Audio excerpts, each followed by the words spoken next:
सबसे पहले MDT square learning academy के बिहार से हटका सलाम।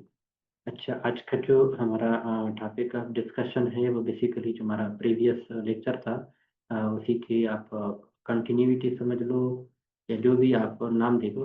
बहरहाल अगर आपको याद हो हमने जो रोल ऑफ सीमेंट वगैरह पढ़ा था इसकी डिफरेंट प्रॉपर्टी की, और इसमें हमने एक स्पेसिफिकली जो standardization of building code specification low cost housing affordable unit 2021, जो इसी के रेफरेंस से हमने इन सारी चीज़ों को हाईलाइट किया हुआ था।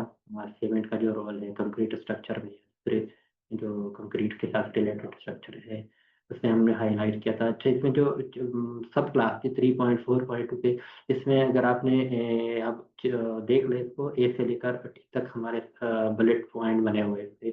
इसमें अगर आप जो 6 नंबर पे जो हमारे पास बुलेट है इसमें हमने डिस्कस किया था कि फ्लाई ऐश के नाम से जो है STM C618, उसका हमने डिस्कशन किया था कि ये भी हम पार्शियल रिप्लेसमेंट ऑफ सीमेंट वगैरह यूज़ कर सकते हैं।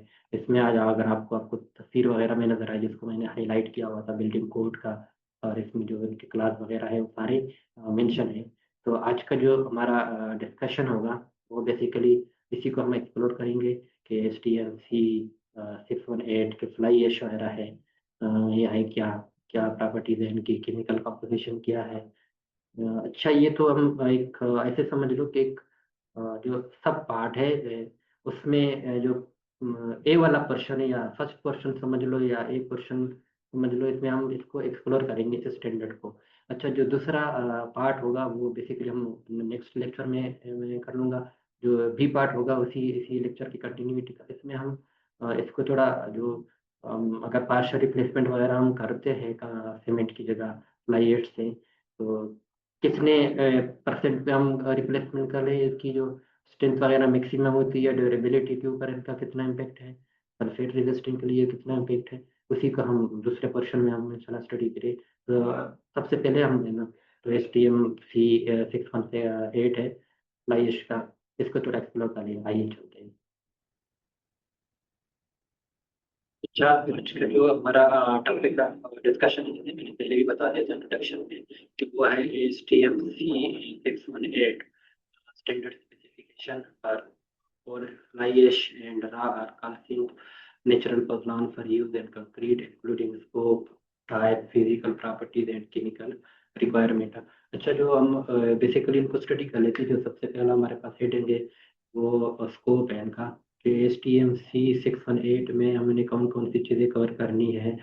तो जो सबसे पहला पॉइंट है वो कोल फ्लाई ऐश इंडरा और calcium natural pozzolan use as a mineral admixture in concrete, ये तो अंडरस्टूड है। अच्छा, इसके बाद हम इसकी specify the requirement for chemical composition, physical properties and performance, जो इनके टेस्ट वगैरह है उनको भी कवर कर लेंगे।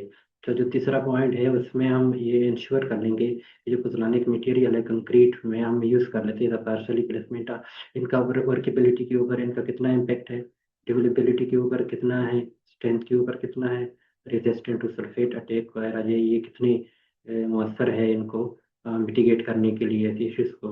तो जो आखिर में applies to material added by mass replacement of cement, जिस तरह हम कुछ हम कर लेते हैं, अगर फ्लाई ऐश वगैरह हम यूज़ करते हैं, बाजू का हम कंक्रीटिंग के दौरान इसको यूज़ कर रहे हैं पार्शियल रिप्लेसमेंट वगैरह, वो 5% हो या 10% हो 15% हो, तो इसको हम अलग डिस्कस कर लेंगे। अच्छा, ये एक हेडिंग। दूसरा जो ब्लेंडिंग एट कंक्रीट और सीमेंट प्लांट, दूसरी जो ऑप्शन है वो ये भी पॉसिबल है कि हो सकते हैं हमको जो वहाँ पे मैन्युफैक्चरिंग वगैरह का सीमेंट वगैरह की हो रही है वहाँ पे हम इसको इसमें मिक्सिंग वगैरह करा दें, तो ये सारी चीज़ें वगैरह हम इसमें इस स्टैंडर्ड में हम कवर कर लेंगे। अच्छा, जो नेक्स्ट हमारे पास है वो है टाइप्स ऑफ पोज़ोलानिक मटेरियल, या आप ऐसे कह सकते हैं जो हमारे पास STM C618 क्लासिफिकेशन है वो कितने टाइप के होंगे। अच्छा, जो इसमें बेसिकली हमारे पास 3 टाइप्स है। तो सबसे पहले वाला है इनको जो उसने नाम दिया हुआ है STM स्टैंडर्ड, इसमें टाइप एन का दिया हुआ है नेचुरल पोज़ोलान। इसकी जो खसूसियात है वो कहाँ से आती है? सबसे पहला पॉइंट है इसमें है रा और काल्सिन नेचुरल मटेरियल। जिस तरह का वोल्केनो ऐश हो गया, काल्सिन क्ले या शिल वगैरह हो गया। अच्छा, इसमें यह है कि अक्सर जो है नेचुरल इसलिए बोल देते हैं कि बाकी जो टाइप है उसको हम जो हमारे पास कोयला है या कोल वगैरह है उसको हम जला लेते हैं। जलाने के बाद जो हमारे पास प्रोडक्ट मिल जाता है उसी का हम यूज करते हैं। ये हमारे पास नेचुरल है। जिस तरह आपने अक्सर सुना होगा कि फला जगह पे जो है ये एक आतिश फिशा वगैरह पट गया, इसमें लावा वगैरह निकल गया। ये बेसिकली वोल्केनिक एश है जो नेचुरली जमीन के अंदर से निकल जाता है। इसके अंदर ये पॉज़्नोनिक प्रॉपर्टीज वगैरह होती है। वो राख की शक्ल में भी होती है, क्ले की शक्ल में भी मिल सकती है।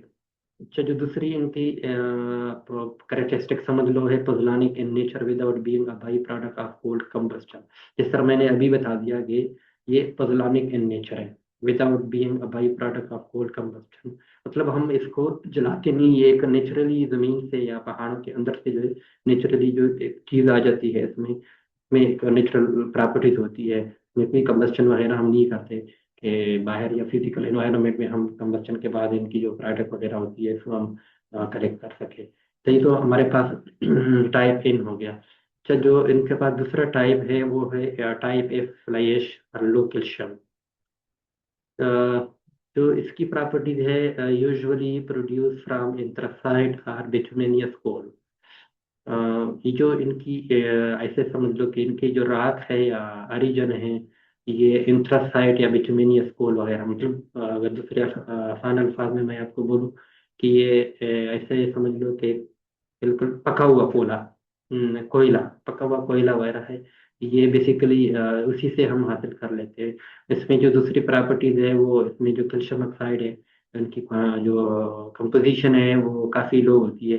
टिपिकली जो स्टैंडर्ड में उसने मेंशन किया है कि 10% से भी कम होता है। अच्छा, जो तीसरी हॉबी है इसमें मोर पोज़्लानिक लेस सीमेंटेशियस। तो ये बड़ी ज़रूरी है कि इसमें हम फर्क को समझ लें। मोर पोज़्लानिक लेस सीमेंटेशियस, इसका मतलब यह है कि पोज़्लानिक प्रॉपर्टी हम उसी को बोल लेते हैं कि फॉर एग्जांपल हमारे पास फ्लाई ऐश है। तो ये बजाते खुद इसमें कोई भी इसमें ऐसे सीमेंटिंग प्रॉपर्टीज नहीं होती इसमें। अगर हम प्योर फॉर्म में यहाँ पे देखो बिल्कुल राख की तरह होता है।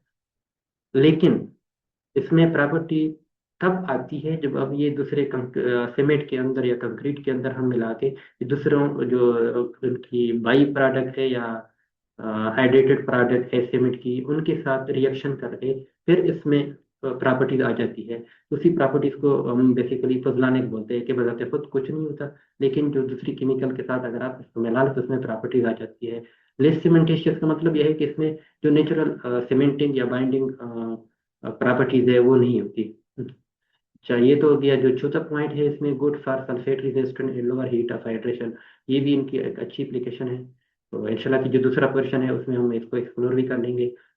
जो एक अलग का एडवांटेजेस है आप वो ये समझ लो कि हीट ऑफ हाइड्रेशन वगैरह ये लो होती है।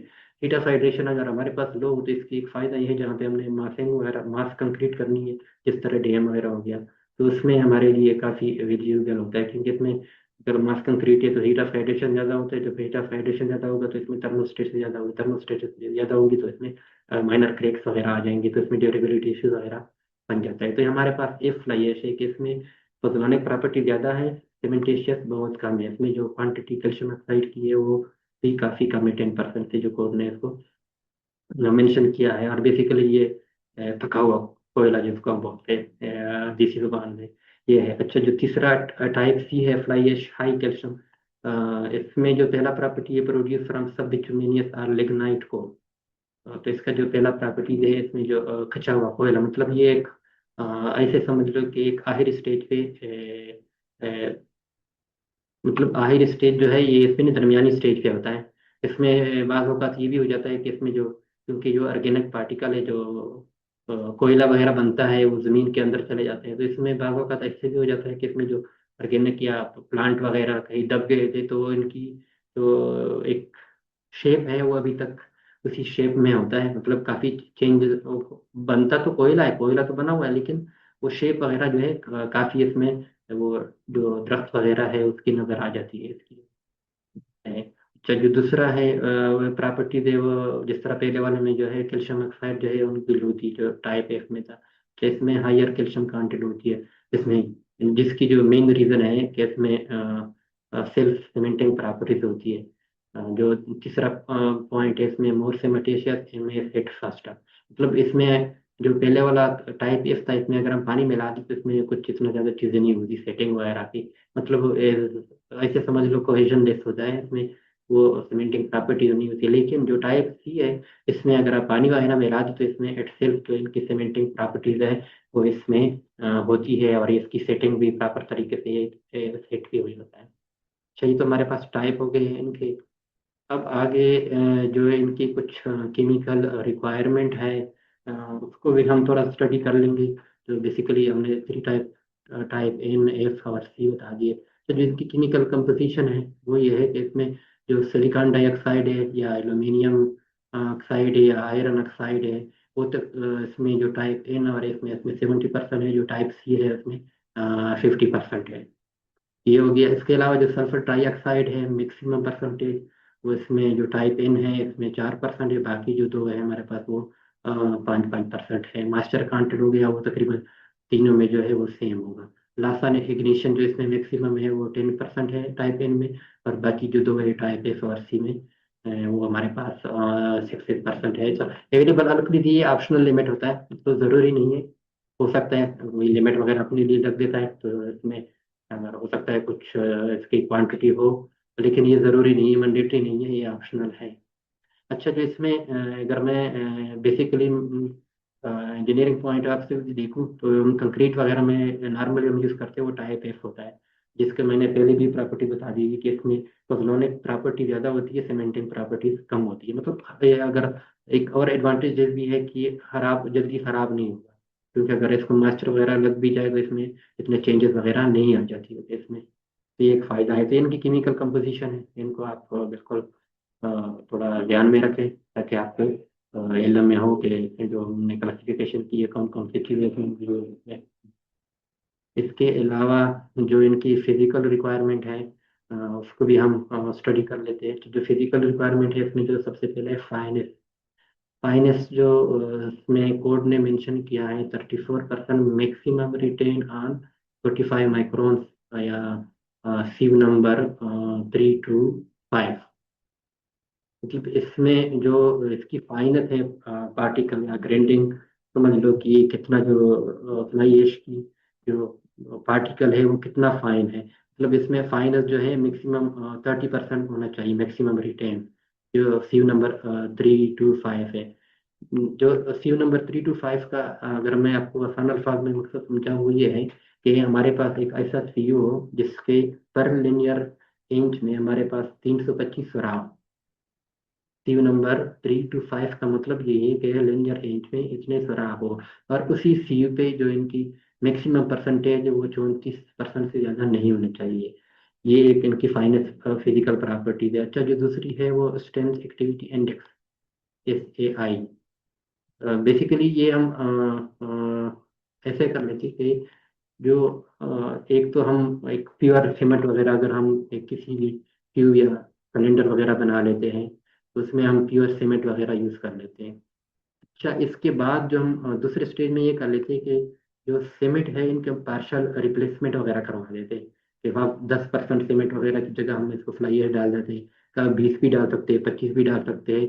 ये बहरहाल मैं फॉर एग्जांपल दे रहा हूँ, तुम सेकंड पोर्शन में डिस्कस कर लेंगे कितने परसेंट पे ये मैक्सिमम है जो आउटपुट देता है, या जो इनकी ड्यूरेबिलिटी स्ट्रेंथ के ऊपर कितना इम्पेक्ट होता है, तो वो मालूम कर लेते हैं। अच्छा, जो स्ट्रेंथ एक्टिविटी इंडेक्स है, अभी जो हमने पार्शियल रिप्लेसमेंट की उसी का सिलेंडर का कंप्रेसिव स्ट्रेंथ, और एक जो दूसरा हमने प्रिपेयर किया था सिलेंडर प्योर सीमेंट हमने यूज किया था, इन दोनों की परसेंटेज जो है वो इसको हम बेसिकली स्ट्रेंथ एक्टिविटी इंडेक्स कहते हैं। अच्छा, जो कोर्ट ने रिक्वायरमेंट दी है इसमें जो 7 डेज पे अगर हम सिलेंडर वगैरह बना लेते हैं इसमें उसकी जो परसेंटेज है वो 75% से कम नहीं होना चाहिए, 75% से ज्यादा होना चाहिए, बराबर या ज्यादा होना चाहिए, से कम नहीं चाहिए। 7 डे का जो स्ट्रेंथ है, जब सिमिलरली 28 डेज पे अगर इनका जो स्ट्रेंथ है उनका भी सेम परसेंटेज है, 75%, से इनकी जो स्ट्रेंथ इंडेक्स है वो कम नहीं होना चाहिए। अच्छा, इसके अलावा जो इनकी वाटर रिक्वायरमेंट है वो 115% से ज़्यादा नहीं होना चाहिए, ये भी एक फिजिकल वो है। साउंडनेस जो है इसका बेसिकली ऑटोक्लेव एक्सपेंशन ये इनका टेस्ट है। ये जो कोड ने लिमिट किया है कि ये लेस देन और इक्वल टू 0.8%। मतलब इसमें अगर हम किसी भी फ्लाई ऐश में वाटर वगैरह अगर आ जाता है तो इसमें कितना एक्सपेंशन, क्योंकि हम जो होते हैं ना वाटर वगैरह मिल जाता है तो इसमें जो वेट एनवायरनमेंट आ जाता है इसमें इनका एक्सपेंशन हो जाता है। अगर टेम्परेचर वगैरह हाई हो जाए या उसमें तो इनकी कंटेक्शन हो जाती है, ऑपरेशन हो जाता है। तो इसका जो ऑटोक्ले का जो मैक्सिमम एक्सपेंशन लिमिट है वो 0.8% से ज़्यादा नहीं होना चाहिए। जो नेक्स्ट इनकी जो फिजिकल प्रॉपर्टी है pozzolanic activity verified by strength activity and and chemical criteria. जैसे मैंने प्रीवियसली बता दिया कि 75% जो इनका स्ट्रेंथ एक्टिविटी इंडेक्स है 75% से ज़्यादा होना चाहिए, कम नहीं होना चाहिए। इस तरह जो केमिकल क्राइटेरिया वगैरह उसमें दिया है, एन टाइप के लिए अलग है, एफ के लिए अलग है, सी के लिए अलग है, उनको भी आप अपने हिसाब से चेक करना पड़ेगा। अच्छा, जो नेक्स्ट इनकी प्रॉपर्टी 6 नंबर पे uniformity requirement limits variation in, जो इसमें हमें लॉस ऑफ इग्निशन, अगर हम इसको जला लेते हैं तो इसमें कितना फर्क आ जाता है, मतलब कितने परसेंटेज इनमें कम आ जाता है, उसी को लॉस ऑफ इग्निशन। जिस तरह फाइन बोलते हैं हमने पहले बता दिया कि ये कितना उसका जो पार्टिकल है कितना फाइन है। और जो तीसरा हमने स्ट्रेंथ एक्टिविटी इंडेक्स, ये भी हमने पढ़ लिया कि क्या होता है, किसमें जो हम पार्शियली रिप्लेसमेंट सीमेंट कर लेते हैं उनका स्ट्रेंथ डिवाइडेड बाई जो हमने प्योर सीमेंट वगैरह सिलेंडर में यूज़ किया था उसी को, और इसको 100 से मल्टीप्लाई कर लेते हैं, इनका परसेंटेज आ जाएगा। तो ये परसेंटेज बेसिकली वो 75% से कम नहीं होना चाहिए। अच्छा, ये तो हमारे पास कुछ फिजिकल प्रॉपर्टीज। अच्छा, एडिशनल टेस्ट अगर आपने फॉर एग्जांपल यूज़ करना है, अगर आपको कोई ऐसे समझ लो कि एक